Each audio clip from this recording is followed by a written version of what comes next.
Développement et c'est sur Télé 50. Bienvenue à vous. Le gouvernement de la République démocratique du Congo vient de réagir à un rapport d'audit de la Cour de comptes européenne. Un rapport qui, pour le gouvernement, est une sorte d'acte d'accusation par cette Cour contre la Commission européenne. Lors de son point de presse de ce mercredi, le porte-parole du gouvernement s'indigne cependant de la manière dont la Radio France Internationale a abordé ce rapport en l'illustrant comme preuve de culpabilité, de corruption et de mala gouvernance. Pour Lambert Mende, RFI fonde ses démonstrations sur un amalgame. Comme à l'accoutumée, les chroniqueurs de Radio France Internationale... Air martial, Lambert Mende tape du poing sur la table contre ce qu'il qualifie d'amalgame touffu sur lequel s'est penchée la RFI, dénonçant l'attitude de cette chaîne de radio à toujours noircir le tableau lorsqu'il s'agit des autorités de la République démocratique du Congo. Mais évidemment, nos amis de RFI n'ont pas entendu cela ou n'ont pas voulu l'entendre. Ils n'ont apparemment eu de l'attention que pour les allégations négatives qui évoquent de manière manifestement erronée les limites de l'efficacité du soutien de l'Union européenne à la gouvernance en République démocratique du Congo. Nous ne cesserons jamais de déplorer cette propension regrettable, de plus en plus irrépressible chez certains de nos partenaires à se repaître de tout ce qui est susceptible de dévaloriser notre pays. Ce rapport d'audit évoque notamment l'évaporation de crédits budgétaires et les financements destinés à certains projets sectoriels que dément le gouvernement. La hauteur des émoluments des députés nationaux placés au niveau de 13 000 $ américains qui n'ont pourtant jamais atteint, soutient Lambert Mende. Une façon pour l'Union européenne, pense-t-il, de justifier son échec. Tout ceci pour vous dire que s'il est établi aujourd'hui que l'Union européenne a mal géré son aide à notre pays, nous pouvons nous étonner que ce constat d'échec cherche à impliquer aussi les autorités congolaises dans ce dysfonctionnement. Le pays n'est pourtant pas associé à la gestion des fonds pour des projets que finance l'Union européenne. Il n'est donc pas question de lui imputer quoi que ce soit. La sagesse des nations nous apprend que les victoires ont beaucoup de pères, mais que les défaites sont toujours orphelines. On pourrait donc à cet égard comprendre, sans nécessairement les justifier, les débordements de la Cour des comptes européenne sur une prétendue responsabilité des autorités congolaises dans la mauvaise gestion des fonds européens par des experts européens. L'Union européenne fait partie pourtant des partenaires privilégiés du pays, aux apports parfois vitaux au développement, un apport souhaité encore davantage, mais dans le respect des normes.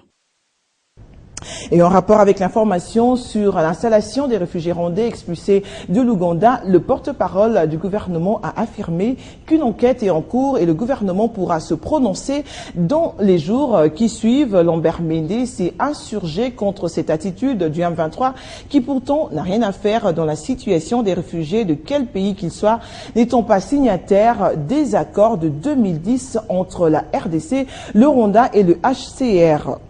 Alors nous demandons au commissariat des Nations Unies pour les réfugiés de nous éclairer sur cet événement parce que nous n'avons pas été informés. Il n'est pas concevable qu'un tel mouvement de retour s'opère sans que l'une quelconque des 4 parties que je viens de citer ne soit tenue au courant. Or, le gouvernement congolais n'a pas été tenu au courant et nous attendons dans les heures qui viennent que le HCR nous informe si lui a été tenu au courant, mais nous a tenus dans l'ignorance de cet événement qui nous concerne au premier chef, s'agissant de compatriotes qui rentrent chez nous et auxquels nous devons accueil, sécurité et réinsertion.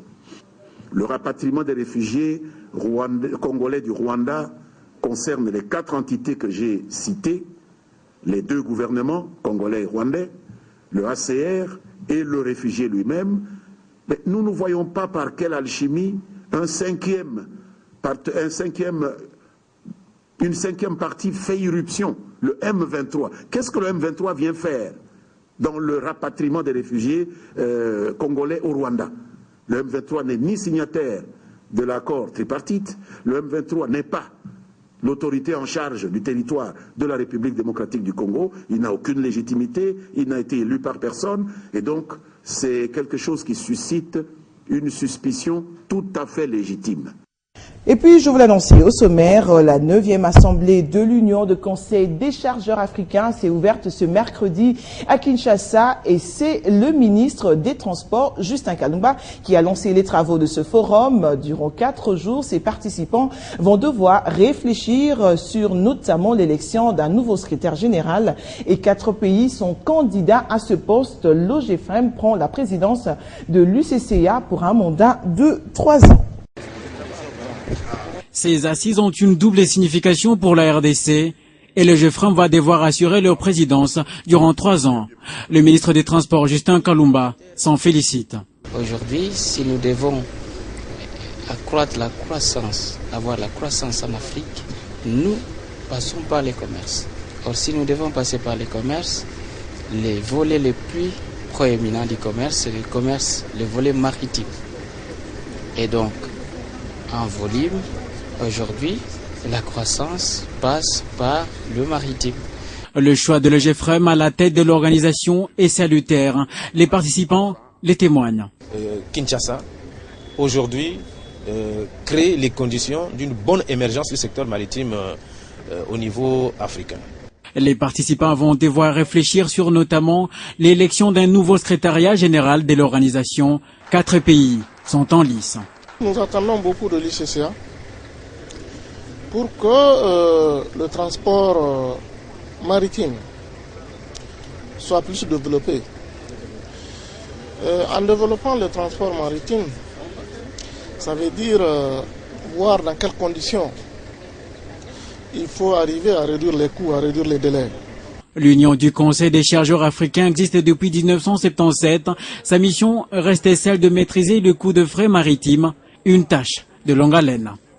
Autre sujet d'actualité, le ministre provincial des Finances du Katanga s'est entretenu ce mercredi avec le ministre de l'Industrie, Rémi Musungai. Au menu des échanges, la relance de la cimenterie du Katanga et juste après, il a conduit la délégation de 10 ministres provinciaux des Finances auprès du ministre des Transports, Justin Kalumba Mwanangogo.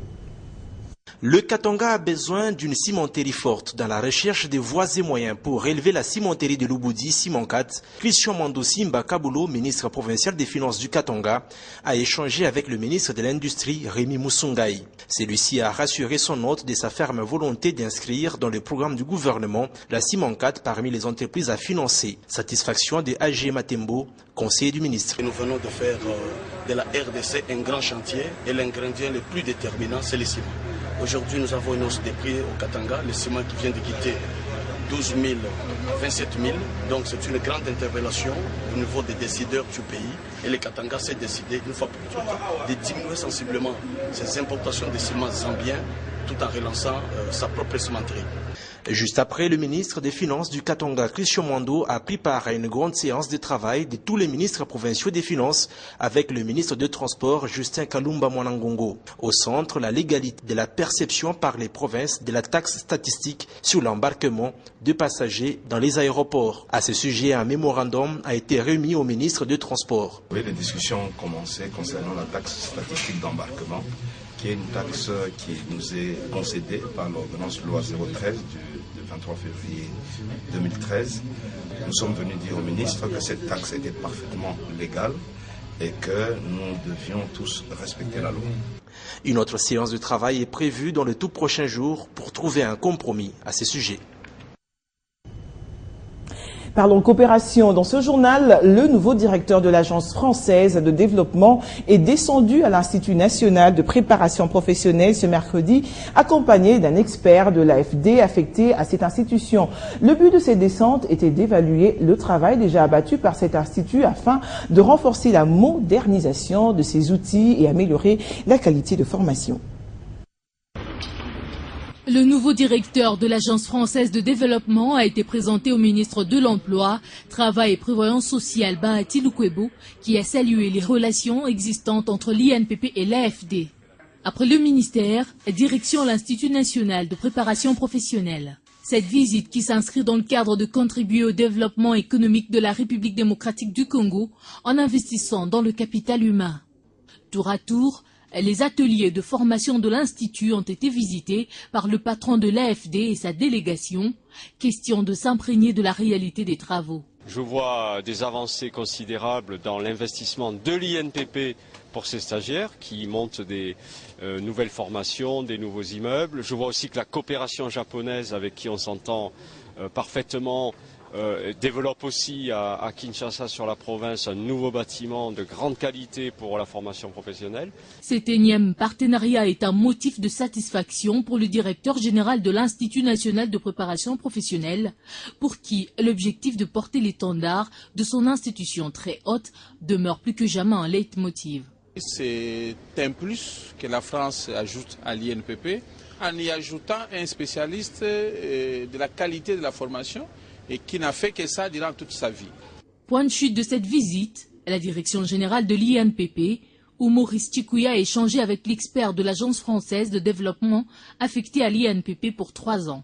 Je vais travailler essentiellement sur des questions de qualité de formation, d'ingénierie de formation, nouvelle formation, informatisation du système et la construction de 2 centres provinciaux, donc on vous l'a dit, un à Bukavu et l'autre à Matadi. Compté parmi les bons élèves dans les entreprises publiques, l'INPP est donc déterminé à collaborer à la promotion, à la création et à la mise en application des moyens pour le bien-être de la population congolaise.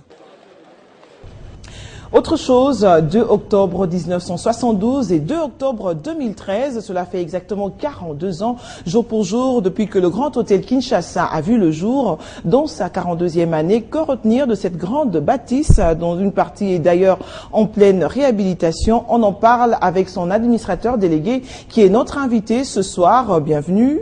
Bonsoir. Mais avant d'entrer dans le vif du sujet, on va suivre ce reportage de nos reporters qui ont visité ce site. 42 ans après, on peut affirmer sans crainte d'être contredit que le Grand Hôtel Kinshasa est un maillon important de l'économie congolaise, une entreprise digne de ce nom qui fait la fierté de la RDC. Inauguré le 2 octobre 1972 sous le label Hôtel Intercontinental de Kinshasa, ce complexe hôtelier classifié 5 étoiles offrait déjà des fortunes diverses aux touristes et aux grands noms du monde des affaires, de la politique et de la culture. La nouvelle bougie de ce bijou est célébrée sous le signe des rénovations et innovations, d'où ses travaux de modernisation et relooking. Rez-de-chaussée, cuisine et même la piscine, tout passe au peigne fin, les chambres n'y échappent. Les travaux sont assurés par la firme italienne Consoni. Ils sont pour l'équipe dirigeante la preuve de sa détermination à renforcer son leadership hôtelier en RDC et pourquoi pas en Afrique centrale. Alors nous revenons sur vous, Monsieur Romain Febler, administrateur délégué du Grand Hôtel Kinshasa. Dites-nous pourquoi cet anniversaire est célébré sous signe d'innovation et rénovation. Écoutez, tout d'abord, il mérite d'être célébré parce que c'est un établissement qui a 42 ans aujourd'hui. D'ailleurs, je peux le prouver puisqu'il y a la plaque inaugurale que j'ai apportée avec moi. Et puis surtout, ce qui est très important, c'est qu'il faut le manifester car nous sommes en fin de la phase de rénovation de l'aile principale, qui est l'aile ancienne, qui a été inaugurée il y a exactement 42 ans. Alors ça, c'est du point de vue de la bâtisse, mais est-ce que la clientèle va aussi se retrouver? Est-ce que vous avez pensé à la clientèle par rapport à cette rénovation? Elle va se retrouver, elle sera prise en compte? Alors oui, nous avons beaucoup pensé à notre marché, à notre clientèle. Je crois que c'est fondamental quand vous faites n'importe quel investissement, c'est de savoir où vous situez.